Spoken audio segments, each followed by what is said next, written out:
All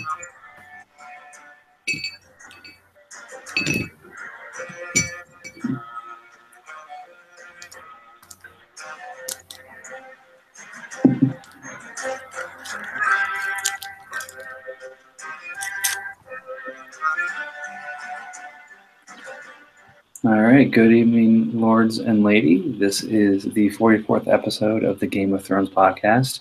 House Reed is dealing with a child emergency this evening, so I at the Iron Bank will be your host. I'm joined by two of my fellow co-hosts and one frequent guest, I'd say, at this point. First and foremost, we've got Lewis of House Baratheon, the 0-14 House Baratheon. Congratulations on securing the 101, sir. Yeah, I'm thrilled. Not only did I secure 101, I got Casimir, which for a while I didn't think I was going to do. But I'd also like to say that this is our first attempt at going live. So we are broadcasting off of YouTube. So I'm trying to see if somebody will check it out and see if it's working. So stay tuned. We'll figure out if it's working or not. Supposedly we have one viewer. It says so in the bottom right of my screen. I don't exactly see who it is, but hey, that's exciting. Also from our normal stable of co-hosts, we have Eric of the Iron Bank. Eric of the Children of the Dak. Listen, I'm trying to associate myself with the 14-0 season, so it's quite impressive. It's something I've never seen before, so pardon me if I'm trying to get a little closer to it. But Eric, A, congratulations, and B, welcome to the pod. Thank you. Yeah, it feels great. You know, it's still so much on my shoulders. Luckily, I don't have to worry about this week. Got my Amon Green poster over here for our one viewer. It's the man. I'm ready to go. Beautiful. And, of course, it wouldn't be a podcast if we don't have our friend Fred Travis Shamakari. I believe the #1 seed in D96 and a playoff team due to a fantastic winter showing joining us as well. Fred, thanks for coming on. Thank you. It's been a hell of a run. I didn't think that it was possible to make this happen, and I needed a lot of help, and luckily it came through. But what I really want to do is make a goddamn trade in Marvel. Hey, I tried. We keep trying, and this pod tends to be a good enabler. So either the four of us, or maybe even our viewer, will help make it happen. Podcast. Our single viewer. Our live viewer is not in Marvel. It is House Clegane. So we can also say shout out to Robbie Marino of House Clegane. Are you buyer or seller, Greyjoy? I'm buying. Okay, we're in the same boat then. So I'll try to trade somebody else. Well, Lewis and I are selling, so cool. All yes, right. I sold Big Ben. That's who he wanted. He wanted Big Ben, but Jay Ajayi was a little better than what he was offering me, so I just went with the best player that I could get. You say that today. Oh, yeah, that's today. Tomorrow it's probably not. All right, so we'll get things started with last week, the last week of winter. Very exciting times with some pretty surprising results. First and foremost, I want to say congratulations to House Forrester for having the second highest point total in league history. I think I only had him by 0.4 points, so add that to the list of narrow squeezes this year. But, nice thing to put on the banner from year two that now two new top scorers coming from year two. Julio putting up damn near 50 points, had a couple surprising performances, especially from, say, House Mormont. Anything else that stood out to you, Lewis? Yeah, I mean, a couple of teams we talked about last week kind of shit the bed like we talked about. So Tully went 0-2. Trying to think of who else shit the bed that didn't have a good week, but he was a major one. Tully was a big one. White Walker shit the bed this week. Other than that, I don't know if there's anything too crazy. House Reed won, so that helps clear up the Casimir picture in the Ice Division. So it's now going to be House Woad, Casimir instead of House Baelish.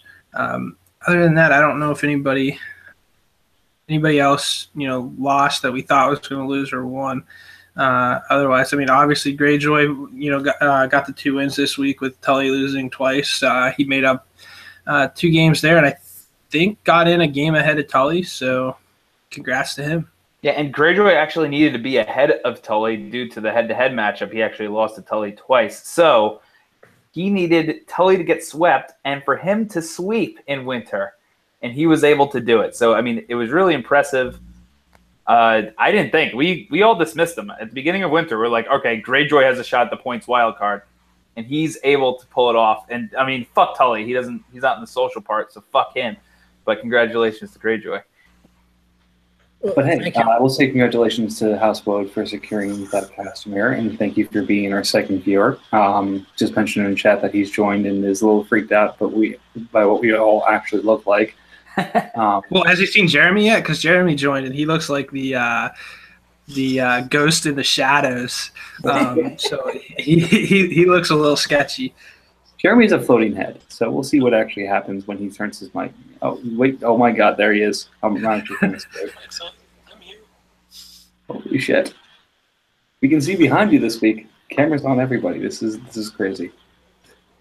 All right. So, Jeremy, welcome. I hope we can, have you on for a little bit here before the fun begins with the young one again. Anything you wanted to highlight from last week? No. Oh, wait. Oh, yeah, I won. I beat Muddy. I beat Fel. So that was fun. You beat Fel, and you almost beat Swan. Oh, that would have been nice, except she had already gotten knocked out, so I guess it didn't really matter. But, yeah, beating Fel was nice just because it put to rest any controversy over the Castamere teams. So I don't know if you guys already talked about that. Rest in peace, Woad. Yeah, briefly. But he's got some sick things planned, so we got some nice stuff to come probably like around first week or second week of January for the Casper stuff. Somebody's landing a plane. I don't know who it is, but you're landing an airplane. It's probably mine. I don't think we talked much about anything else. Eric, how confident are you at 14-0? I thought you were going to lose this week at some point. You were freaking out. Oh, yeah. You only scored 99 points, which is pretty piss poor for what your team's been doing. Oh, yeah. How confident are you? I think I have to look at the playoff bracket really quick because it is updated on the site here. So you are going to get either Greyjoy or Free Folk in the following week. So how confident are you in that matchup? I mean, I get Evan of House Royce if he wins, right? Because the reseeding. Oh, right. Yeah, it's reseeding. But either way, the problem with my team is that it all fell apart. If you look at all my players, even I benched Crabtree, luckily, and he got 0. I have Jordan Howard did shit. I had Des Bryant did shit. And I have Dak do shit. So it's half my team not doing anything. And Kelsey didn't do much either. So my whole team did nothing, and I still put up 99 points. So I'm lucky that it happened during winter, and I need it to change when I play, an actual good team. So if Dak lets you down in the playoffs, is this going to be the end of an era? Well, we'll see. I think he plays Thursday against Washington. It's not the easiest matchups, but hopefully he just gets it going. And he's got a cakewalk matchup. And it's great because in Marvel, I have a bye this week too, and I have Dak in that league too. Believe it or not, every league that I'm in the playoffs, I have Dak. So I need Dak to turn it around real bad right now. I love the excitement. Clegane's comment in league chat, and that's actually kind of hilarious. Anyway. But yeah, no, I'm sorry, Eric. How did you pronounce your tight end's last name? Kelsey. I don't know. Is that the correct pronunciation? I don't know. That was Kelchi. Jeez, they got me at an ugly still. Like my mouth's like half open. Yeah, but he likes your beard. He called everybody ugly. Apparently, he hadn't seen Jeremy yet. I think Jeremy's probably the best looking out of all of us, but you can't tell with the lighting. All right. That's why you have bad lighting. Absolutely. All right, Fred Travis. Anything you'd like to comment on beyond your rapid and incredible comeback? No, that's really all I want to talk about. I was down 3 with 4 games to play and somehow managed to figure out a way to win everything I needed to win and put the hex on Tully. Everything went downhill for him, honestly, after he traded Fournette for Derek Carr. And once that happened, I mean, Fournette hasn't been great the last few weeks, but it wasn't the league-winning move or the division-winning move that he wanted it to be. And No, from my point of view, I kind of stayed the course. My points for was high enough that I figured I had a shot at it. Even if I didn't win, I could still get that. And I think it turns out I would have if I didn't win the game. No, I think so. Actually, let me look at on the screen and I can confirm. So you had 1135 and Royce got the points for 1118. So that's correct. So if things hadn't gone your way and Tully would have taken the Verlins, you would have taken the points off of it. So you were in. So well done. I just want to thank the Vale for being such accommodating members of this winter. I think we're looking at Essex and Doran and Vale being a really tough matchup going into this winter. And I think it ended up being 12-4 in favor of Essex and Doran. So that was fun. But special mention to Evan of House Royce for counterbalancing my start of an injured Rashard Matthews with not just one but two injured players starting from his lineup. So really helped take some of the worry out of my court as I looked at whether or not I was going to give up that first overall seed in Fire. So thanks, Evan. Much appreciated. Did we talk about the changing graphics? Just I think this year's Casimir fired out teams look a lot better, more professional than last year's.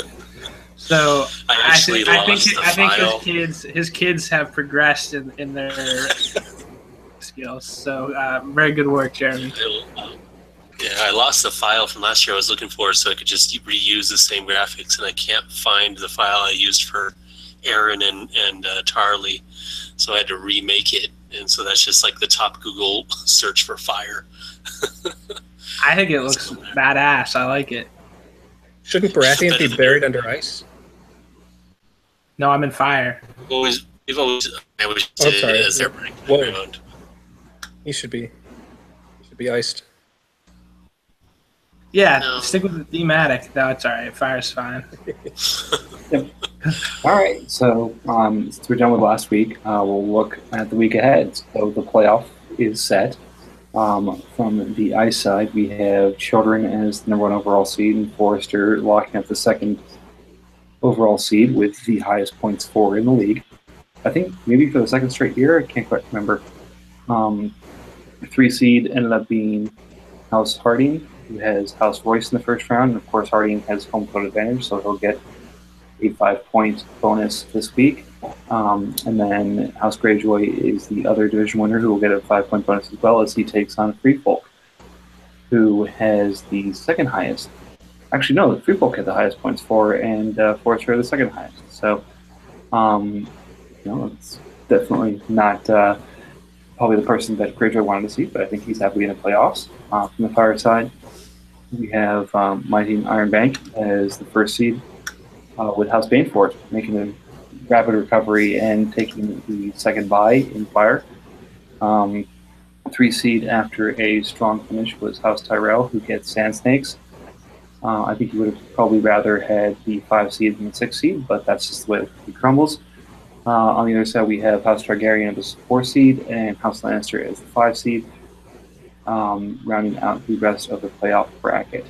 So we'll start over on the ice side of things. Jeremy, what do you think about the playoff picture in the first round here? Expected, I guess. The only one that I kind of wish that Walkers had taken Royce's spot, just because that would be more fun with the 3 teams from the Beyond the Wall division getting in there. And Walker's being 4-10. And Walker's being 4-10. That's fun. And also him being the worst team in his division, yet would make it over Night's Watch would also be fun. And I guess what was it? 2 points or less than 2 points that he missed it by? Yes, something like that. Yeah, I was setting them up today. It was like 2 points. And then what's so bad is with the rest of it, like where his record goes. So like he misses playoffs, but then he falls for like bracket and like seeding wise, all the way down to he is the number 8 seed in the trial of the 7. So he gets to play me. He gets to play me this week. In a loser advances, so I might as well just get a bye to the next round in the trial. He just missed the playoffs. Right, it's ridiculous. That's pretty crazy. But otherwise, I mean, the fireside was pretty much expected. We were calling Bainfurt making it from like at the beginning of the season. Maybe some of us were joking about that, but I mean, we pretty much called most of this. Sad to see Casterly not make it. Are you really? But yeah, no, I was just joking because he took his division last year and it was pretty ridiculous. But he did put up 133 this week, so that's a sign of things to come, I think. But the biggest surprises for me, I think, are Lannister being in playoffs and Tyrell. The rest of these teams, I think, you would have projected at the beginning of the year. Projected Tyrell making it, I think. Yeah, I don't know because I didn't really like his team, and I still don't really like his team. And I don't like his matchup where he's at, sitting that he's going to have to go through Sand Snakes first, and then move to play the lower seed, which I think would be Forrester. So it's a tough. If Sand Snakes win, so if Tyrell wins, he's got Bainfurt. Oh yeah, my fault. I looked at the wrong black logo. It is Bainfurt.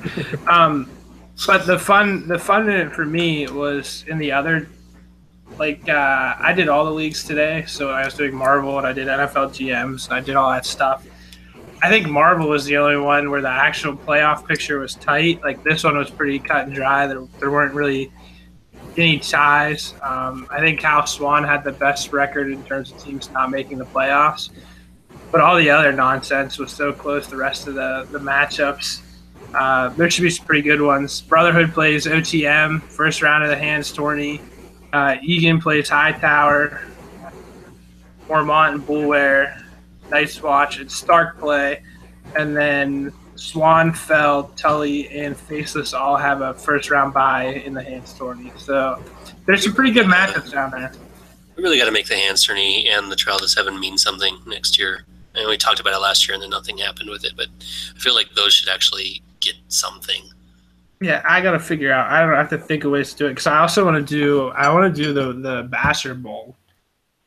I think that would be great. Like we put Eric in it with a bunch of other people. I don't know what happened. My shit just cut out. But Basher Bowl would be pretty sick.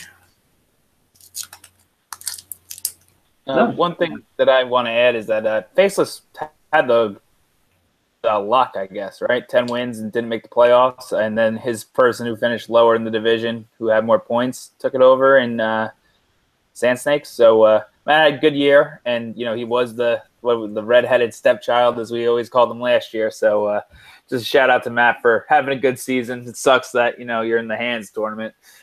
Fuck you, but whatever. He lost. He actually lost. He went from projected to win both games this week to losing both. So he's finished 8-6. Oh, okay. Well, Swan was 9-5. So she was the highest record to miss playoffs. Gotcha. Yeah, it was looking like Faceless was going to go 10-4 and miss, but ended up losing both in Monday Night Football and ended up 8-6. So not a 10-win team like Egan last year, who ended up missing, but.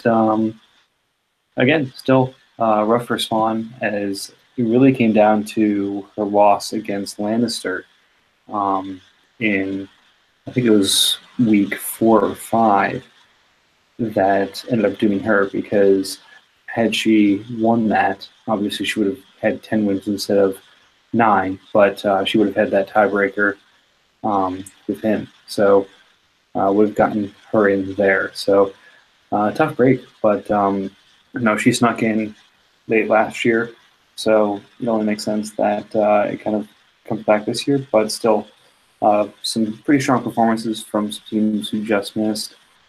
I think we talked about Walkers at 4-10, almost sneaking in. That would be really cool. Tully 8-6, really seems like a team on the upswing. Swan at 9-5 with 1,200 points, and that outscores a good number of teams who ended up making it. And then Faceless Men as well. Looks like a team on the rebound, but not quite ready yet. So should be interesting to see what happens in the Hands tourney. Last year we had Ham and I, who were competitors who missed, but still were able to compete in that tournament. It'll be interesting to see if there's any teams that really stand up and look to seize that this year. But that being said, Fred Travis, anything to add from your end? Let me just pull up the brackets again real quick here. What I'm really looking forward to this week is if Royce and Harding actually make a good fight of it. They've played each other twice. I think they've split. Is that what happened between them? I think so. And so yeah, this one obviously means a lot more. Evan's team is reeling a bit, but Harding hasn't been playing all that great lately either. So this bit of a slugfest and a bit of a last man standing kind of feeling to it. Yeah, they played week 3. Royce won 97-77. And then they played week 10, and Harding won 135-112. So we'll see how things go. So if anything specific about Royce means he ends up playing. I'm sorry, go ahead, Fred. Oh, I was just saying, it just goes to show you that for everything that he did to stack his team, it didn't really go the way he expected it to. He had a lot of guys who didn't live up to expectations or his expectations of them, and I mean he was even third in points in the conference. So, Can we get Jeremy back on the screen? Now that we can see his face, can we put him back on the screen? How do we get Jeremy on the screen? He's got to talk. I have to be the one talking, and then, well, maybe not. I don't know. I had to switch to my phone because my laptop is being a pain. Oh. You look good. Your phone has a far better camera. Yes, it does. Carry on. I didn't even know he left. Oh, we missed you too. Anyways, so yeah, it'll be interesting. If Royce is able to pull off the upset there, it would be funny to see Beyond the Wall actually have a divisional championship, but we'll see what happens. But yeah, it's one of those where Lewis had called earlier in the year that he'd restacked the team. Unfortunately, Dak is running into some troubles at the wrong times. Children has an extra week for Dak to right the ship, but Harding's got to take a quick look at whether that's going to be something he can wait for, if he's got to make some moves to make sure he can overpower Royce, who is dealing with the other side of that Dallas conundrum with Zeke. We look at Free Folk versus Greyjoy. I don't even want to talk about that. It's going to be a slaughter, but hopefully the 5-point home field advantage comes into play. Is it 5 or is it 10 in the first round? I thought it was 5 in the first round, 10 in the second. Something like that. Sounds right. No, it's 10 in the first round and then 5 in the second. So you got a 10-point lead. Fuck, guys. I'll read the rules. I'll take one for the team. It's 10. I just told you it's 10. Yeah, we'll see. While I'm looking, Houseboat asked apparently he doesn't remember the episode of Game of Thrones called the Bastard Bowl, where it was Jon Snow versus Ramsay Bolton. All right, where would this be? Schedule. Didn't they call it the Battle of the Bastards? Home field advantage. Yeah. So I just wanted to do Bastard Bowls, which we would get like, I don't know, how many Bastard names are there? 8, 10? And we somehow have a tournament or a league or something with those. There's one for like House Snow, House Sand, or whatever. Something like that. I thought it would be cool, but I don't know how to incorporate it. That would be a great punishment victory for the losers tournament. So They it's get turned into a 10-point bastard lead for- house. Yeah. It's a 10 Yeah, point but what lead if it's- for Greyjoy, so it's 10 in round 1, 5 in rounds 2 and 3. So, Can I somehow get Okay. 25? No. Damn it! What does he get? 10. I'll take all 10 that you're going to give me. Absolutely. Give me 10. Yeah, so Is that what he gets? yeah, so Greyjoy gets a 10-point I bonus forgot what I was against doing. Nicole. If you look at the scoreboard, I don't think either has set their lineup for the week yet, but we'll go off of what was set for last week. We have, from a quarterback perspective, probably a bit of a push. Ben seems to be regaining his former form, but games against Cincy tend to be a little bit rough. Free Folk probably has the edge at running back and receiver. Yeah, it's going to be tough. The 10 points are definitely going to be needed, but you can't count Greyjoy out, especially after what he's done the last couple of weeks. But I would not be shocked to see Greyjoy make a move here to help bolster that team, especially considering Jordy is in Brett Hundley Hill at the moment. Oh, for that matter, Aaron Rodgers is available, and I need help for this week. So if anyone wants to, Yes. I got Pick him Geno up. Smith. You want him? I want Rodgers. oh, you do. I Why would you want want the him? entire Green Bay team. Good Lord. Interesting. I like that guy, Aaron Rodgers. He's pretty good. I don't know if she'd do it, but House Swan missed the playoffs. House Tom Brady, Aaron Rodgers might be. Just saying. She don't trade though. She's already asleep, so I'll have to wait until tomorrow to see if we can work that one out. Well, I've got two quarterbacks at the moment, even though one of them is not long for this league. What I really need is help elsewhere. Elsewhere, you say. Yeah. Who does children have in the bank? Aaron Rodgers is pretty good at football, I hear. That's He's kind of got Children and I as one seed is looking at this saying, we'd love to add Aaron Rodgers, but we really probably should be looking to bolster our own rosters. Yeah, it's true. Anyways, so I hate to say it, especially with Greyjoy on the cast, but based off of the teams as they are now, I'm probably going to have to pick House Free Folk. House Free Folk. Because I can't turn up the chance for Eric to start laughing on cast. Hey, who gets home field? Greyjoy? Greyjoy with the 10 points. So Yeah, who else? Run through it because I'm going to apply it right now. okay, so Greyjoy gets 10, Targaryen gets 10, Tyrell gets 10, and Harding. 10. And Harding? Harding, yeah. All right. Thank you. I should, update those now. They should show up momentarily. Woohoo, I'm winning.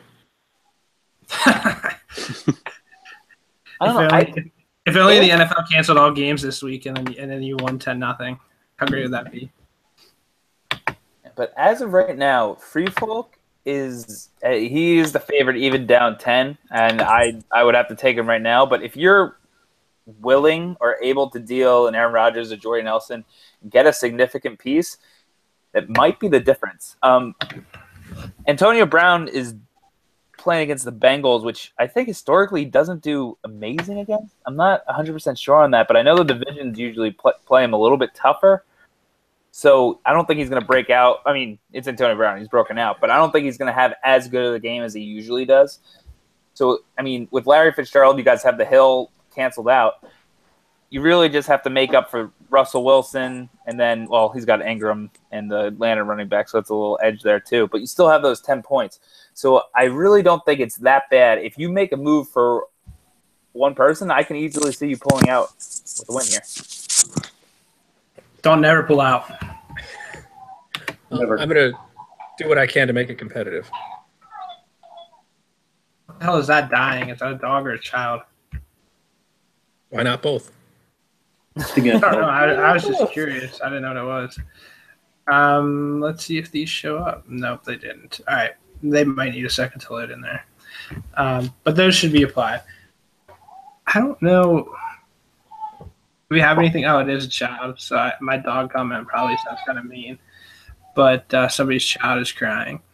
I'm pretty sure that's Jeremy's. It's not mine because I've got the monitor right here. Unless it's Eric's. Eric's, do you have a child? Yeah, that's actually it's my Dak Prescott over there crying because he can't figure it out. Oh, man. I'm pretty sure that we've got a question from a viewer here. Who would you prefer in a swimsuit contest, Carson Wentz or Dak Prescott? No question, Dak Prescott, obviously. What about his female? Does Dak have a female, or is he taking the route of Russell Wilson? I think he did I thought he had appeared with a female at the Playboy Mansion this last offseason. I could be wrong about that. Eric, you're the expert. Any idea? I have no idea. Oh, what good you are. Sorry. No, it's all right. Sorry. I have no idea. I think Dak's better looking. Carson Wentz is ugly. There's some ugly guys, like Andrew Luck's ugly, but Dak's all right. I think Swan would agree. Andrew Luck is a Civil War general. I want to know who the hell shows up at the Playboy Mansion with a girl on their arm. You're doing it wrong. Yeah, that's not the way to do it. Yeah, unless your house read, because once you like first is like, then you lock it in, baby. Put a ring on it. He's not even here. But still somehow ended up with the proper results. We have House Royce against House Harding. So House Royce again snuck in by 2 from a points for perspective, but probably could have secured things a little bit better if he didn't have 2 inactive starters in his lineup. That said, he's going against House Harding this week. Harding has the 10-point advantage, better team, and has won his previous 2 matchups against Royce. So looking at this, I am having trouble seeing a way in which Royce pulls this out. Even if Harding only pulls 1 quarterback, which he's looking like right now, losing some Dak faith. But it's going to take a real collapse for Harding to lose this. Yeah, I'd agree. I think I've been updating for the last couple of weeks, and I don't think that Royce has been in the playoffs voting as a next team in type of deal. So I think he just kind of backed himself into a playoff spot and not really earned one. So I don't know what his quarterback play is, but I don't think it's very good. I don't think the running back play is very good without Zeke, because he did, if you remember, mortgage a whole lot to get Zeke, and then a whole lot, more to add depth to an already pretty deep wide receiver group. So obvious flaws with his team probably aren't good for a playoff where you have to go head to head against a really, really good team.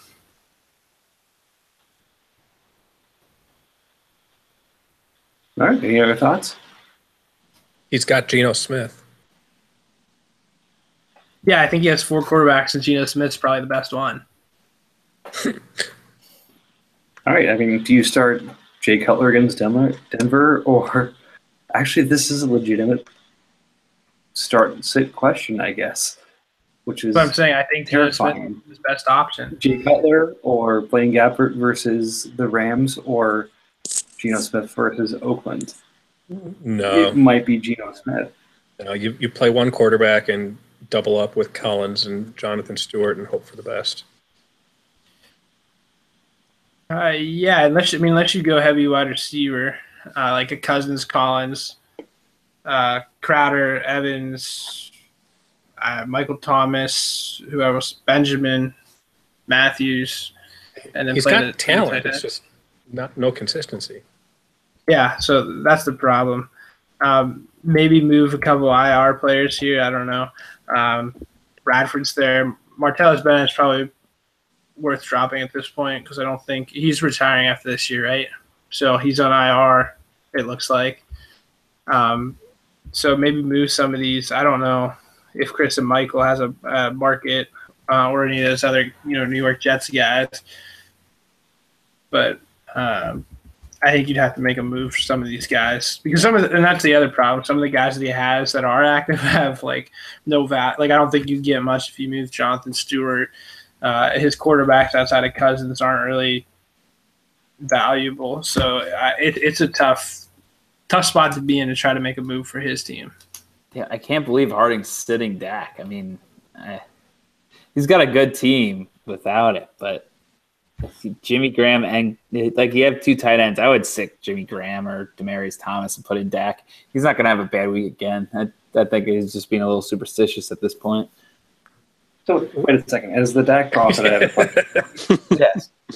Who is more of a false prophet at this point? Mm-hmm. Is it me for trading Dak, or is it Harding for benching Dak in the playoffs?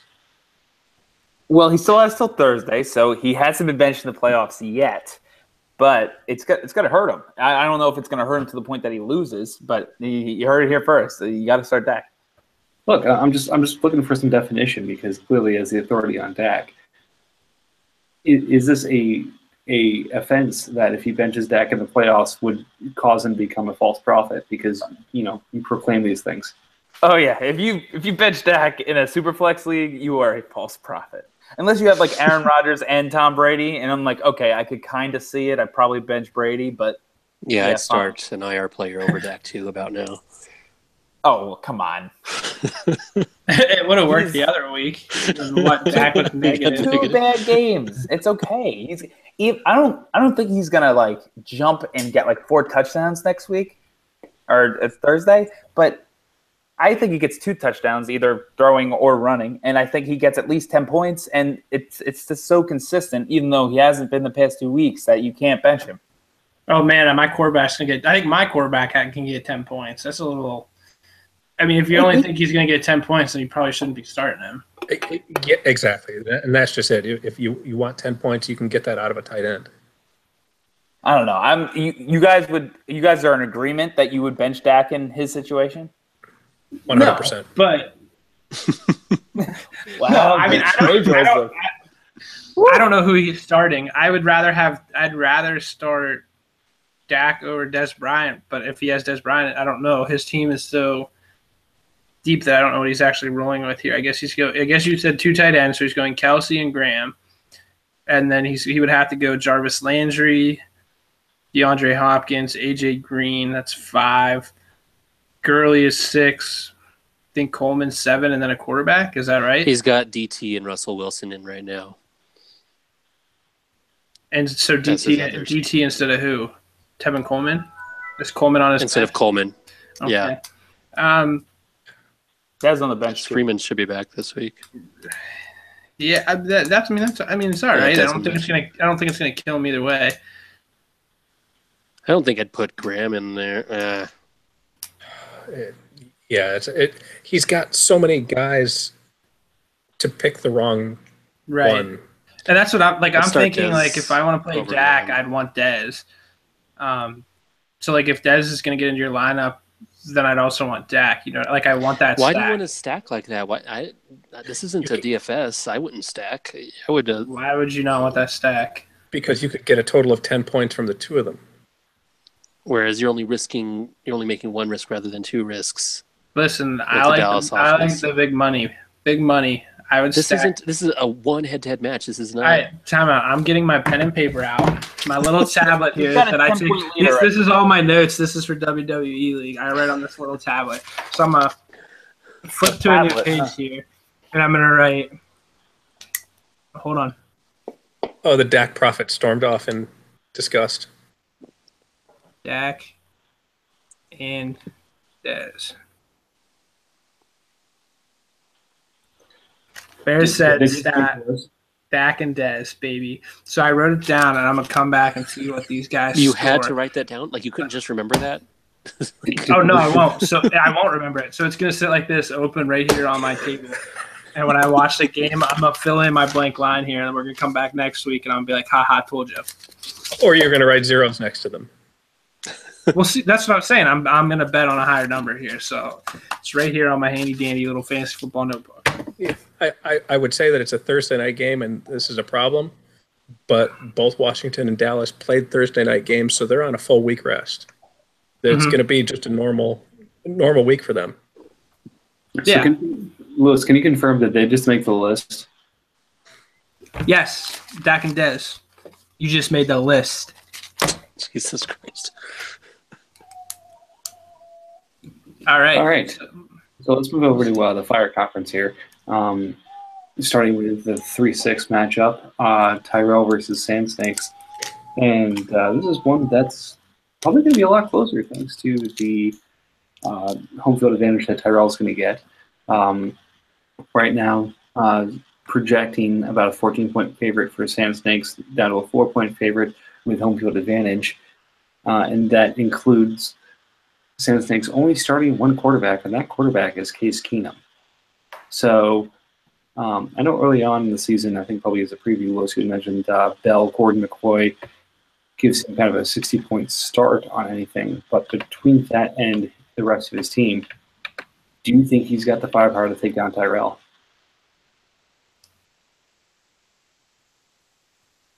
Yes. Yeah. Don't sleep on Case Keenum. He got me to playoffs and GMs.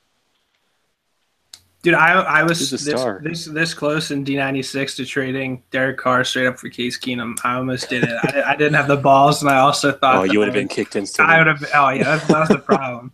But I ended up winning anyways. No, I ended up winning. I got my 8 wins. I have Julio, so 40 points from him. Kind of. My team scored 90. He had 45. So your 8 wins. Yeah, I did. Did I have you? 8 wins. Yeah, so I have 8 wins. Oh. Even though I got a big donut from Crabtree for fighting, I almost broke my TV when I saw that he got ejected. But yeah, I have 8 wins. If I don't, somebody edited my wins. I'm looking now because I thought I saw you at 7-5. I'd cry. Why would I be? You're at 7-5, dude. That's what I'm looking at right now. Steel City Sledgehammer is glorious. No, we're timing 24 out. big points. Oh, I'm fighting somebody. I'm gonna figure this shit out. 7-5, unbelievable. I have 7 wins, 8 wins. We're counting them up right now. Oh my god, he came back and beat me. Son of a bitch. By 2 points. Hold on. Let's pull it up. Let's see what happened. Let's talk about this. Dude, let's not talk about this. I'm dashboarding. I'm going to bed. Good night. Jeremy, I'm pretty sure that the name of this episode needs to be episode 44. I'm going to figure this shit out. And the irony, it didn't happen on Monday night. Oh my god. Yeah, it was Ben Roethlisberger beat me. Oh. I think Ben Roethlisberger beat me. That's too perfect. Oh, go see awesome. Freaking awesome. Well, now you got to stick around another year to get your money back. God damn it. Dude, I'm actually really pissed right now. I have a suggestion for Tyrell here. He has Zay Jones in, and he has Mohamed Sanu on the bench, and Atlanta's going up against Minnesota, so Xavier Rhodes should probably see Julio all game. So I'm thinking a lot of Sanu. So get Sanu in your lineup, you idiot. Snoo. You like Sanu, huh? Well, yeah, Rutgers alum. So yeah, I have Sanu in a few places. Come get him. The thing that's yet to happen with Tyrell is again, take a flashback a machine to last year. Remember what he did, where he traded 3 or 4 high potential players for a single stud, and that stud being Ezekiel Elliott. So if you look back to the Hightower trade he made 2 weeks ago, the thing I said in chat where I said I see what he's doing. He's going to try and trade Zay Jones, John Ross. Does he still have Ross? But he basically traded for 3 or 4 pieces plus that first-round pick. Guarantee this week he moves 3 of those for another piece here that tries to get him even if not above Sand Snakes. I'm still pissed about my 7 wins. I swear to God, I thought I had more. I thought I had it in the bag. but Yeah, whatever. you were talking earlier like you were. I had no idea. I assumed I was up like 40 some points with Julio. I was like, oh, yep, go ahead, I'm good. So somebody else must have scored in 34. That pisses me off. I'm gonna just tell him I had 8 wins anyways to see if he gives me $75. Smart. Is it 85? I know it's $75. Oh, okay. Oh well. Anyway, I actually Louis. had to beat Julio to get my 8th win too, so that's fun. If I win it all, I'll send you 25. Oh, thanks. Well, that's nice. What is the payout for the first place? I think it was like $11.75. no, for first place. Yeah, it's over $1,000. Yeah, $11.75, I think. Big money.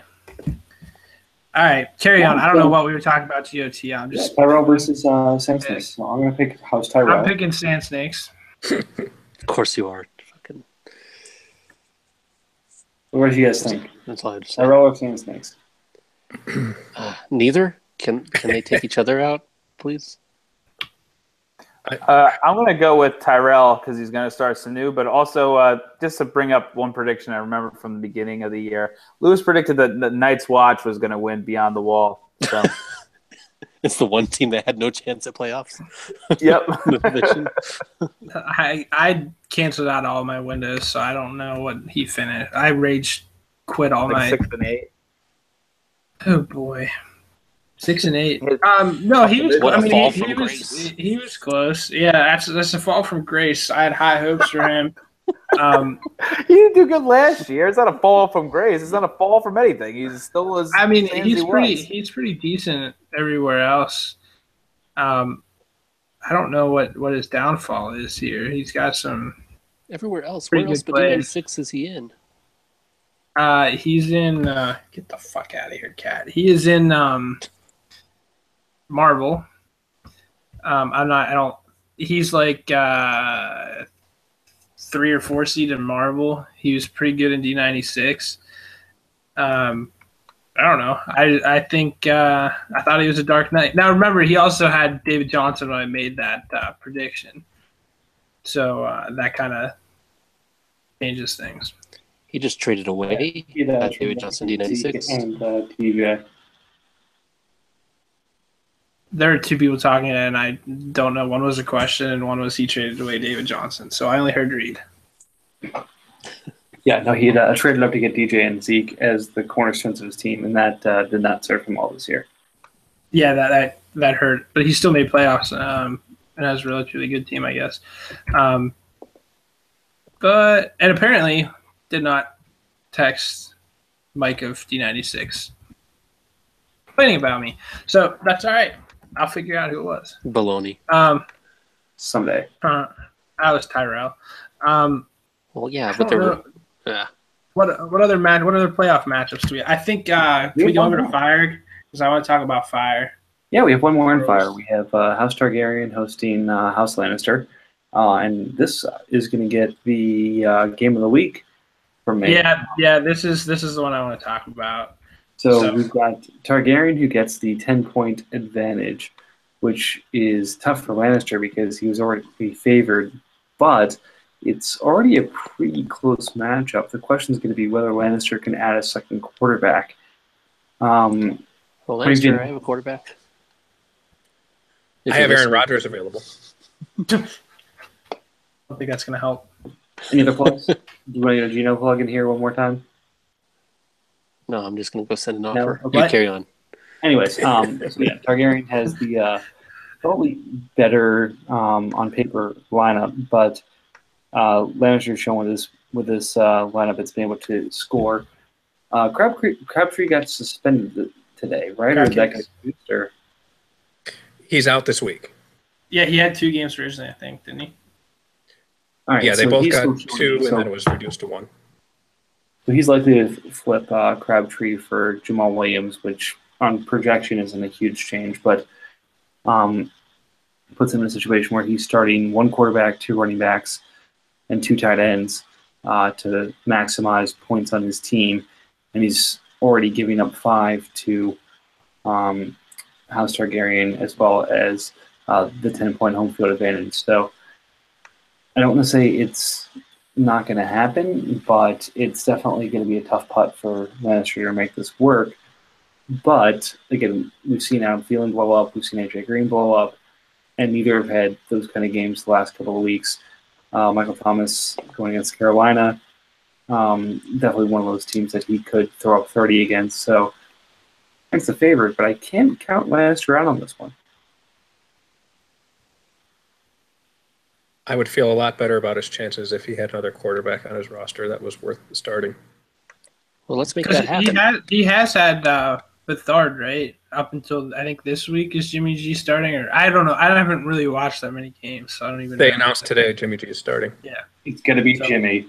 The era of Jimmy has begun. Let all rejoice. Lewis, do you have the glorious theme, Andy? If you do, it would be great if you go ahead and play that right now. Because Jimmy's starting. Can you just play something through this? That's what I was trying to figure out for sound effects.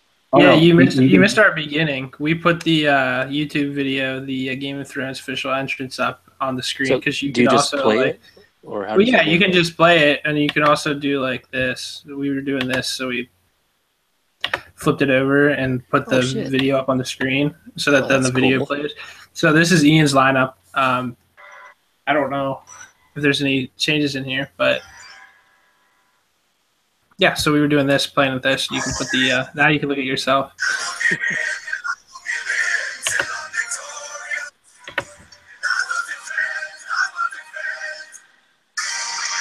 Mike's so proud of himself. Look at his little smile. Who, me? No, I needed to play some Glorious because of Jimmy. So, well, that's how we should do Wode's videos then. If we can do that, like that's a good. Yeah, we can. Or what do they call it? Not screen Wode. Share. Formerly Wode. Yeah, it's on your left-hand screen. That little green button on your left, top left, Jeremy. I'm on my phone, so I can't really. I don't think that's possible on the phone. Maybe it is. We'll just tap it. The four buttons show up on the top button. I have a headphone icon. Don't even worry about it. We'll figure it out. I'll be on a computer. Yeah, it probably doesn't work on your flip phone. All right. All right. So going back to this, so I guess I'm picking Targaryen this week. Even though it should be a closer matchup, I think, than what's showing on paper. Any other projections you guys want to make? I'm picking Lannister. I think I said that earlier. I think he's got a little bit more boom or bust in him, and that might help him. Targaryen's had some really strange weeks. With recently, he's been able to score a little bit more points because Ben's been carrying. But Ben's also been at home the last 3 weeks. So I believe they're at Cincinnati. I'm going to pull it up and look right now. They are. But it's at Cincinnati. He normally doesn't play well there. We'll play well away. And then Cincinnati usually, I think it was Eric that said something smart earlier. And it's like, Antonio Brown doesn't really put up numbers against Cincinnati. So that's definitely true. That's a true statement that Eric said. So good job, Eric. Thanks. I'm not a statement by Eric, but he was acknowledging a true statement from Eric. I'm glad I'm sitting down. Yeah. Well, Lewis and I together are actually 14 and 14 with 14 wins and 14 losses. So together we give average advice. Yeah, and if we took it a step further, I'm pretty sure in doubles where I think we're 7-7. So yeah, we're right on line with average advice. Hey, speaking of doubles, let's wait, you guys are 6 and 7 in doubles? How? What?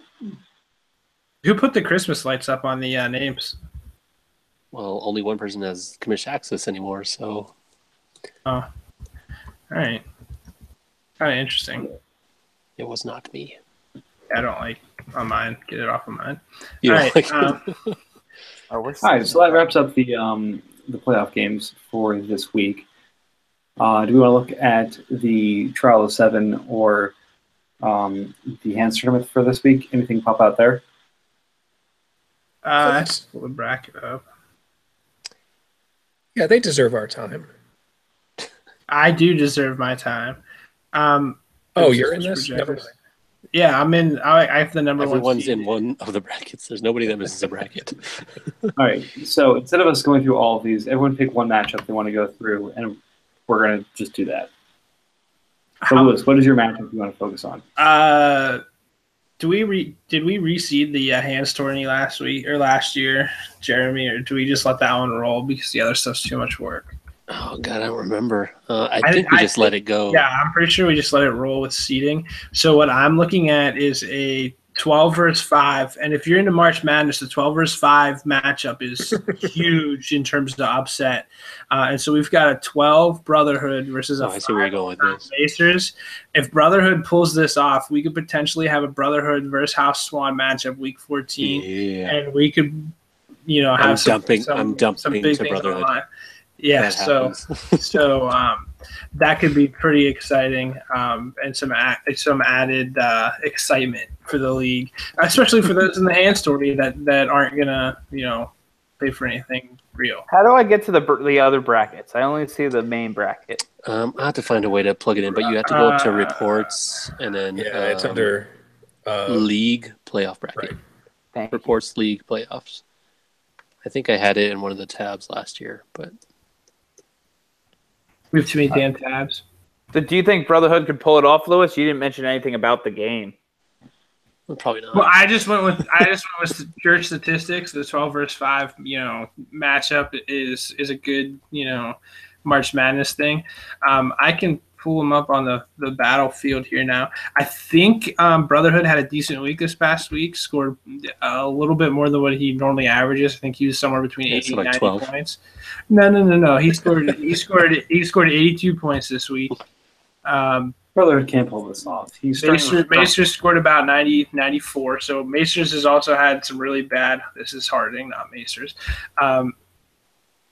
There we go. Macers has had some really bad weeks, and Macers is also starting Ryan Fitzpatrick, TJ Yeldon, and Adam Shaheen.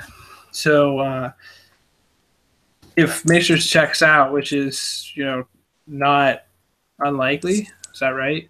Not unlikely because he checks out everywhere else. He checked out in Marvel. He checked out in D96. So checking out here could be expected of him.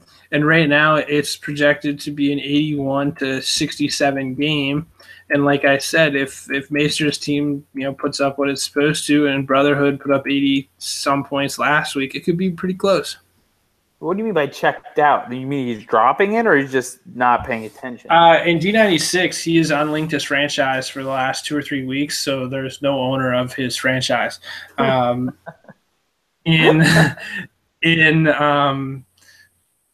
Marvel, he had stopped setting a lineup, I think, because he is in a weird spot where he can't tank because he doesn't have his own pick, and he can't win because his team sucks. So he was just kind of hanging out there. I think he started Drew Stanton the last week. So his response to my message about that was, "Oh, I checked out because I suck." So I'm paraphrasing, obviously, but something along those lines. Gotcha. I'm pretty sure he'll stay involved in Game of Thrones. This is a different league than most. Yep. All right, Eric, what is your Trial of 7 or Hand of the King matchup that you want to look at? Okay, so I'm looking at the Trials of the 7, and I'm looking to pick a matchup, and I'm trying to get the matchup up so I can talk about it. They're not still mine. And it's Casterly versus Baelish. And I think it's a 6 seed versus the 3 seed. Baelish is the third favorite, and so the worst team to not be Casimir'd, if you look at it that way. And Casterly had a mediocre season after somehow making the playoffs last year. If I could just go to it real quick and see what they're going. These guys' teams are actually okay. They're some of the better teams. If you look at Casterly, he's got Wentz, he's got Ajayi, he's got Diggs, and he's got Hunter Henry. That's 4 startable players that you would start on any team. He's got Corey Clement on his bench, and he's going to put him in because he's an Eagle. Got to throw with the Eagles. I wouldn't be surprised if he benched Kaiser and put in Nick Foles just in case. But if you look at how's Baelish, He also has Corey Clement, so that's going to cross out. But he's got T.Y. Hilton, Greg Olson coming back. Yeah, this team isn't as good as I thought, but Matt Moore, if he does start, yeah, it's a little bleaker than I thought Baylish's team was. I guess he got rid of the quarterbacks that I was looking at from earlier weeks, but he still has a shot to win this. It's even though he's close to being Casimir, I don't think he was a 2-win team this year. I think he should have had more wins, and we'll see what happens here. I'm going to pick Casterly to win by 10. So Baelish would advance. Yeah, Casterly's team, I mean, he picked up Ajayi, Diggs, and Hunter Henry halfway through, well, more than halfway through the season. This is like House Aaron made similar moves last year. The teams really suck, and then they make moves, but they make them way too, like, why would you make the move now? You're only making the first-round pick that you had worse in acquiring Diggs, Ajayi, and Hunter Henry. So that was an interesting move for me. And it's obviously he's managed to put together a really good group there because Rex Burkhead's gotten really good usage in New England. Kaiser's back to starting. Robbie Anderson's been great for the last 3 or 4 weeks. And by the way, for your playoff team and you're in need of a wide receiver, I do have the other copy of Robbie Anderson available for sale or for trade. Really? So let me know. But his team's actually, I think he had 133 points last week. So he's put together actually a really good team for this season, but he waited to do it until like week 11. So a little too late for him, but I do actually really, really like what Casterly has done with his team. And Eric said something that I wanted to go double check, and I forgot what Eric was talking about. So, damn on me. It happens. So I'm going to jump to my game of the week because I'm getting a little nervous because it looked like Eric was going to steal mine, but kind of excited about this matchup. So again, loser moves on in Trial of the 7, and we've got probably the closest projected matchup I think I've ever seen. So if you look at Clegane versus Woad, Clegane is projected for 48.18 points, and Woad is projected for 48.14 points. So it is Clegane as a 0.04 of a point favorite. And this includes starting Max Williams instead of any functioning tight end, such as Cameron Brate. So that's actually his only other tight end. So, well, he's following along, so I'd imagine he's going to put Cameron Brate in because how the hell is Williams projected for 0? He's scored 2 points each of the last 2 weeks. I have no idea, but he had. Did anybody follow that? I think it was Sunday morning, where he was trying to make a taxi squad move and demoted Cameron Brate by accident. Somebody caught it but didn't catch it quick enough, and so when he went to fix it and put Brate back in his lineup, the game had already started, so he couldn't put Brate in. So he basically a mistake in demoting a player cost him. I don't think Cameron Brate did anything this week, but it's just funny that he ran around and did that. I get that like sense of panic sometimes when I go to move people in and out of lineups, and you run out of time at the wire there. So I imagine that he was probably raging about that. Yeah. So again, you've got Brate coming in on the Clegane side, and you have Woad, whose projection is based off of 12 points from Sterling Shepard, who did some pretty impressive stuff last week, right, Eric? Okay, let me explain this real quick.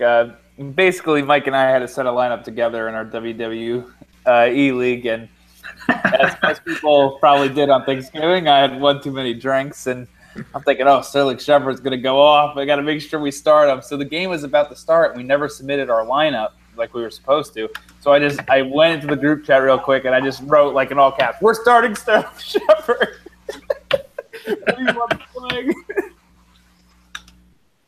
Sorry about that, Mike. So that was a whole lot of fun, and I ended up getting injured, which which matters in that league. So, wait, are you close to the playoffs? No, I'm not even close. Oh, okay, because I was gonna say we were supposed to play each other, so now aren't we both injured? I don't know. I think we're playing. Yes, yeah, you're both injured, so you both actually don't have a match. You were going to play each other, and I was actually thinking of making an exception because it was so poorly executed by you two that I was going to make it a loser leaves town match, and just let you two go at it, and then whoever lost would have to leave. So I want to bring we'll see. I still might work that in. Let me interrupt real quick because I have to take off here in a second, but I do want to plug in a... Thank the viewers. Thank the listeners. Go ahead. No. GoT exclusive, if I can figure out how to do the screen share properly. Did you get back on the shitty computer? Yeah, I did because I couldn't do it on the other thing. Yep, there he is. So, from Throwing for Yards Entertainment. Oh, awesome. Oh, I guess this is what he's trying to get my attention for. Yeah, he just sent it to me as well, but this is not going to show well here. You have to talk, you idiot. What? Or the rest of us could mute ourselves. No, I think who's in charge? Mike, click on him at the bottom. I did it with screen share. Yeah, we got it. Mike, click on the bottom. You can click on his box. I did. Did you? All right.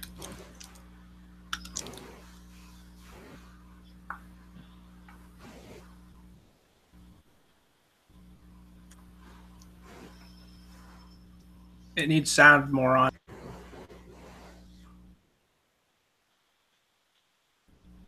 Okay, what? It needs sound. Take your headset out. How does you want to? Okay, I thought it would just play. Okay, then you were lying to me earlier. I thought it would just play whatever my screen was playing, not pick it up through my microphone. That's terrible. All right, hold on a second. So Give it to Mike. Mike knows how to do it. It's Yeah, a never mind, let me screen do it. capture. You gotta. Come on, Mike. Mike. How do I send the IT audio guy, through? I don't want my speaker to go through my microphone. That's ridiculous. That's stupid. all right. You gotta unplug your headset for a second.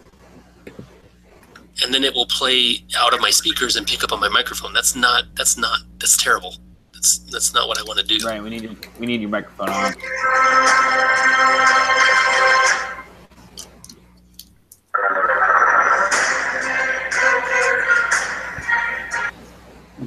Somebody's playing it, but I can't see it.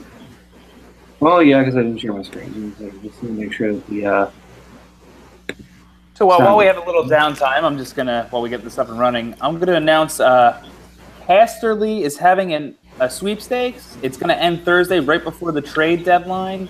It is for I forget who it's for now. All of a sudden, who's it for? I thought the deadline was like 11 o'clock p.m. Is it Stephon Diggs? it's Stephon Diggs and Yeah. I should be leaving it. So, and we're gonna do the honor code standings or records, so that we know who's the good people to do sweepstakes with. Pretty sure the minimum has already been set. I have to clarify with him because he seems a little unsure if it was going to be a sweepstakes anyway. But get your offers in on Diggs to Casterly.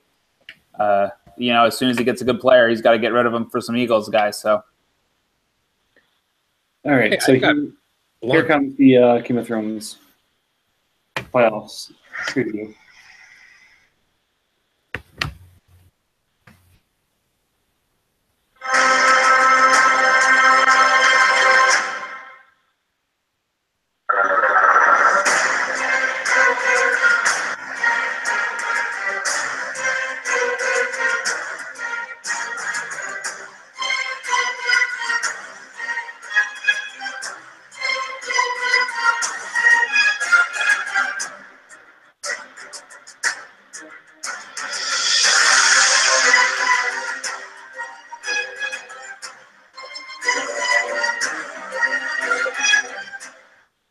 When you play the Game of Thrones, you win.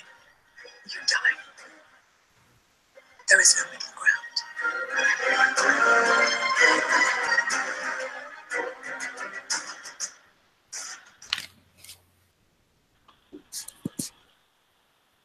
So I hope everyone else here is equally erect as I am. Yeah, if you're listening at home, if we just watched the video, I'm sure you could catch it on your phone or your computer that Woe did for the wildcard round of the playoffs, and it was fucking sweet. I can't stand up right now. I'm just saying. I mean, it would be a problem. I'm just kidding. So thank you for that. I better message him. No, it's actually really great, and it actually featured Case Keenum. So after that conversation, we see him in the playoff video. That's cool. That was epic. I will make sure that gets posted after. We'll post this first, and then I'll throw that up. No, of course. Of course, Jeremy left again, so I can't even ask him to put it on the site. But we'll get it taken care of tomorrow. Yep. But last but not least, we have our trades thus far, which actually aren't that exciting. So do we have any? So I'm looking. We have Forrester and I made a deal earlier today, but that's really not worth talking about. Yeah, I'm going to talk about it. You and I made a trade last week. So I want to talk about Forrester because I don't know who he wants or what he like. I don't know why he wants Rob Kelly or Brandon Marshall, but for that third round pick, I tried to give him Danny Woodhead and I think Danny Woodhead and something else, or I don't remember. And he did not want to do it because he wanted to, quote unquote, I have to get young at some point. So I'm not sure how Brandon Marshall achieves that, but I like that you were able to pick up what should be, I think, Reed's a early to early mid third round pick. So I think that's a pretty good haul for those players. Yep, I was pretty happy with it, but again, it makes sense because Marshall's likely going to be worth more than that at the start of next year, and he's got the IR space. So makes sense on that side, and then Marshall could also be done. That's gonna be. I mean, if New York's gonna play this musical chair game at quarterback, if you remember Marshall his reasoning was he specifically went there because he thought he could win a championship. He was picking between, I think, them and the Steelers. And it was like, I have a good chance to win a Super Bowl there. And so with that clearly out the window, if they're going to make a move at quarterback and go in a different direction, Marshall might not be back in New York and might be done altogether. But we'll see. That's just my 2 cents. Yeah, but again, it's a solid risk for a third-round pick. Yeah. So I'd rather have the third-round pick. Especially, I think you were selling for less than a third. Was I wrong in that you had posted you'd sell for a fourth or something? Somebody would sell for a fourth. I think it was Baelish. I could be wrong. Actually, yeah, it is Baelish because I bought him for a fourth. Baelish should sell him for a fourth, and then I think I had Kelly up as either a third or a fourth as well. So yeah, so I like that. It's a minimal. It doesn't really matter or anything, but I think you went from having a lot of picks to not having a whole lot, and now you kind of can make those moves where you win and are picking up the pick. That it's a pretty good one. Oh man, and then I got shafted. I should have waited because then never mind. I gave you a third. I thought I got this third round pick. The other trade is I gave you Free Folks third, which I'm hoping is as much as I'd hate to give him credit and say that it's going to be 332 or 330 or something, I hope it's a high one. And then I'm just banking on Thomas Ross. We'll see. I don't know if he's been playing. I haven't watched a whole lot of football this year, so I don't even know if he's getting time or just sucks or what the deal is with him. So more free time the next couple of weeks. So I'm hoping I can sit down and kind of watch and see if I got a good investment or not. Yeah, and again, since those were the 2 trades, I'll throw one I'd like to see. I'd love to see Aaron Rodgers get swapped for Le'Veon Bell. I think we've got Aaron Rodgers, who's movable from Team Greyjoy, and he could definitely use a back upgrade. And the prospect of putting Aaron Rodgers and Tom Brady on the field together with Jimmy Garoppolo as your third quarterback should be so overwhelmingly orgasmic for Team Swan that she can't resist. So I'd love to see a deal go down around Rodgers for Le'Veon Bell. Excuse me, I have to leave now. Okay, see ya. I have serious negotiations to get in with Swan right now. She's sleeping, so good luck. I don't It's know. not really a negotiation. I don't think she trade can with afford. I don't think she can afford that trade as much as it's something where she would probably could do it if she could. But if she trades Le'Veon Bell, I mean, there's no one else. Her team's not deep enough, and it's really almost to the point. There's a couple teams, I think, with the exception of Fell. I think Targaryen's the same way. Same build here. That things could go poorly really, really quickly. If Garoppolo plays terrible, the next couple of weeks going through here, she's got a bunch of really bad quarterbacks behind Tom Brady in Garoppolo, Hoyer, Simeon. I kind of do like Jacoby Brissett a little bit, but not sure she does. But it's the same thing in running back. Like if she gets rid of Le'Veon Bell, then it gets really bad really quick. Kamara's not really bad. Well, yeah, he got lucky with that one, but Vereen hasn't done it. Rashad Jennings not even in the league. Aaron Green's not in the league, and Orleans Darkwa's just sitting there waiting until New York takes the running back, and you've got the same kind of problems at wide receiver. Kenny Britt's old and looked terrible. Jordy Nelson's old and looked terrible without Aaron Rodgers. Emmanuel Sanders is old and didn't really, this is probably one of his worst seasons in terms of production. Then the tight end, we get into the same list of, here's another player that's not in the NFL. And then Delaney Walker's, on the back end of his career. Ben Watson's on his last leg, literally. And Fedorowicz has now been banged up for most of the year. So it's a team that could fall off real quickly, and putting more and more capital in quarterback probably is not going to help. Well, it totally worked for Otal Meisters. Yeah, but his team's significantly younger. I mean, if you pull up his team and look at what he's got at some of these other positions, I mean, he's got Leo Fournette, Giovanni Bernard, Yeldon, Adams, Will Fuller, Funchess, and then some young tight ends that his team's trending the right way as opposed to hers. And he has Josh Gordon, who's coming back and is going to put up 300 million points this week and then get sold for 3/4 first. All right, so look, I'm a dreamer. I like to see big trades happen, and I think that'd be a fun big trade to happen. So even though Lewis likes to shit on my dreams, it will be fun. Any other trades that people would like to see happen? I mean, a more plausible one with the same teams would be just a straight up swap of Rodgers for Brady. Maybe something needs to get added there, but if Brady's going to play this well and play for a couple more years, I mean, I don't think there's much of a difference between either one of them, especially if you're going to make push it at where you're at. I don't know if Greyjoy needs to really make a move or really should make a move, because it could get to – I mean, he could trade Aaron Rodgers away and it still not be enough. Then his team's in a worse spot and he gets knocked out, round one anyways.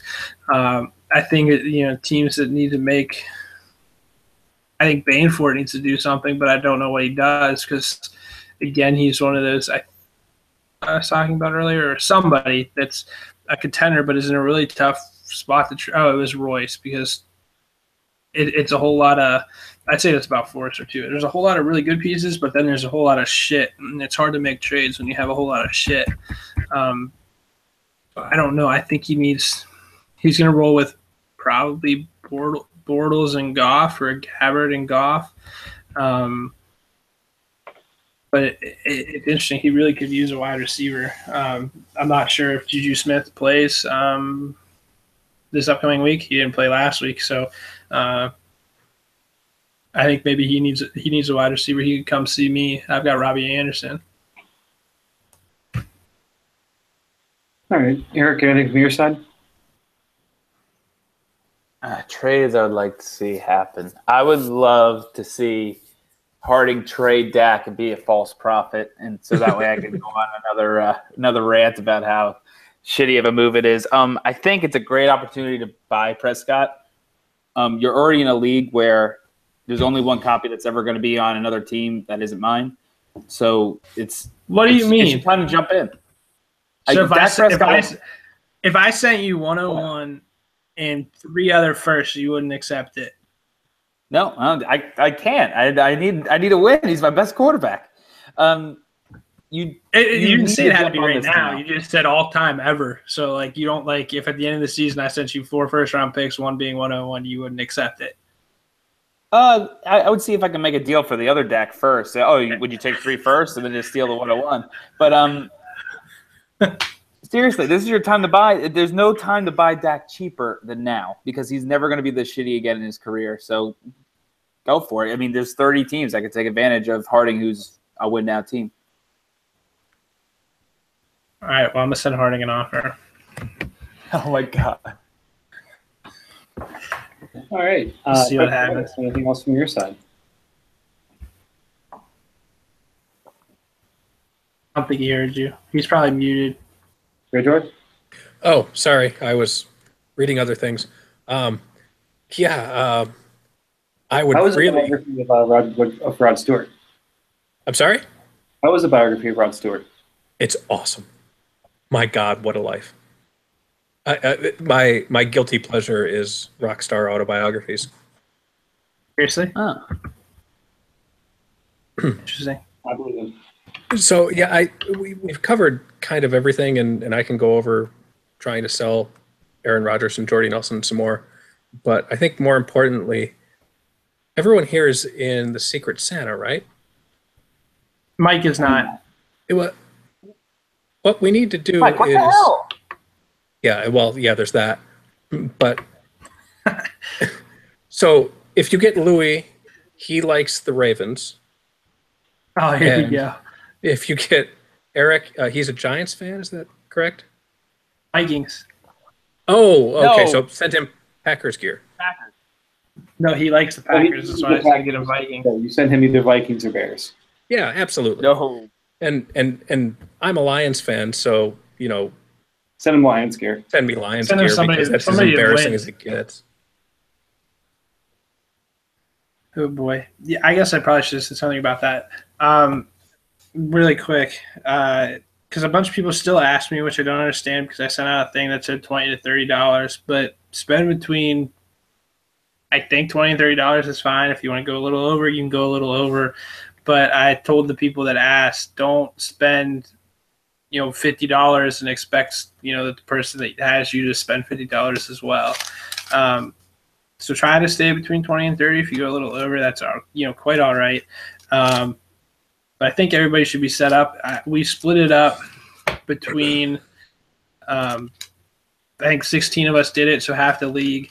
I'm in charge of 8 people, and Swan is in charge of 8 people. We did it that way so that I could play and she could play without each of us knowing who would have us. So should be good. Then we randomized people and sent out the list. So it should be interesting. I don't know how we're going to get everybody to do it on the same day, but we'll try. We'll have to think of something. But I think we're all set up. I think everybody has everybody, and it should be fun. I think the latest that we're going to do, I think, is the 21st, which would be, I want to say, the Thursday before Christmas. That'd be probably the best time because other people will be. I know I'll be traveling. I don't know if everybody else will, but I just kind of assume that other people will be traveling that weekend, and then possibly not being around, for a couple of days after that. So I figured the 21st that's that Thursday, would be a pretty good date. Do we have to have To kind of that all wrapped up there by the 21st? I'm assuming White Walkers is an exception because I have no idea how fast shipping to Afghanistan is. But otherwise, we have to gets have it when he get gets there. it. Yeah, we have to get the gifts there by the 21st. And so if you get 21st, you don't open it until the 21st. I think that's what we'll do. I think we'll do it like that because I don't know how else to. I don't know if places. I was reading somewhere that said that you can pick your shipping date, but I've never ever seen that on anything where I said, okay, deliver it on this date. So if that's an option, go ahead and pick the 21st. But I've never had anything that told me to pick what day it was shipped or I what day think it was delivered. even more exciting would be to have them delivered by the 19th so that anyone who's in the Tuesday night podcast can open them live. That might be good. We should do that. We should get everybody to open up live. We'll get some. Whoever has macers is probably gonna get like a live animal or something. So, so I don't know if that's a good choice, but that would be cool. We can maybe do that. Maybe we bump it up to the 19th and we do it that way. So we've got a little time here. I'll talk to the boss, I guess, and see what she says. That's all I've got. I don't have any further thoughts. Unless we want to do closing thoughts, I'll come up with a closing thought. No, I think we're good on that side. So probably gone for about an hour and a half. That's the one downside of doing this via Google Hangout. I can't see how long we've been talking, but I'm pretty sure it's been a pretty long time. Anyways, hope everyone has enjoyed the conversation and is ready for the wildcard round here. I want to thank my co-hosts here, Lewis, Eric, Jeremy, and our special guest, Fred, Travis, Greyjoy. Again, so did Lewis ever find out your real name as part of this Secret Santa ruse? No, he still thinks my name is Travis. I sent to the person that I picked for you, I said go with Fred or Travis. I'm not sure which, but best of luck to you. Thanks, my name is Travis. I have no idea. I just did write Fred, Travis, Greyjoy on it. It'll get there. It's one of those three. But it could be any of them or all of them, really. Yeah, okay. I think I probably should have asked this ahead of time because I think yours is going to a work address. I think somebody else's is going to work, and then of course, White Walker's is going to a base in Afghanistan. So I probably should have made sure that work appropriate gifts were sent to the people that gave me work addresses. Was yours a work address? As long as there's not like hardcore porn on the outside of the box. That's all right. Anything inside is fine. Okay. All right. So, but I do have to check with White Walkers on what's allowed to be sent to a military base. Yeah, I didn't think of that stuff. Yeah. So, I did notice that yours was a work address, so I wanted to make sure that people knew that some of these are work addresses and don't send like I usually just mail stuff right to my school, and there's no way I was giving anybody my school address to mail me stuff. But other than that, I think White Walkers is probably the major concern. I gotta get a hold of him and ask him. So glad Eric brought up White Walkers, so I'll figure that one out. Pretty sure you don't want to send him alcohol. Other than that, yeah, I'm pretty sure that's a good thing not to send him. I don't know what else they don't like over there. What? Why can't you send them alcohol? It's Afghanistan. You're not allowed to have alcohol in Afghanistan. Oh, that's a sucky place. Yep, which is too bad. Anyways, so we're gonna wrap it up for the week. Good luck to all the teams in the wild card this week. And for everyone else in the Hands Tourney or the Trial of the Seven, best of luck moving on as well. Thanks again to everyone who joined, and we'll talk to you next week.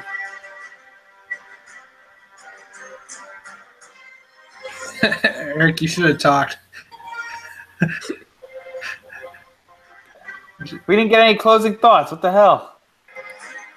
You can always add them later. We didn't add the 7 thank yous of House Reed. It's still live. Give them the tour of the Myers residence. The kitchen tour? Nah, it's going to be boring on the audio. I don't want to describe it. You can see it from here. Look. No, it's quite all right. When I was a child, that's good. You have to talk for it to go to you, bud. There you go. Sorry, yeah. That's my kitchen. It's an exceedingly clever nickname. It's such an effort, days! Start the damn slams before I piss this out. That never gets old. That's great. I'm glad that we found this. We'll get more people on. A couple people were asking if we should do this like Grimmy style and just get the entire league on here and chat. And then someone should get House Swan on here and then just let her talk the whole time. So we'll see about doing some of that stuff. Mike, you have to make this on live. I'm not here. I don't want to watch the exotic glimmer farm. There we go.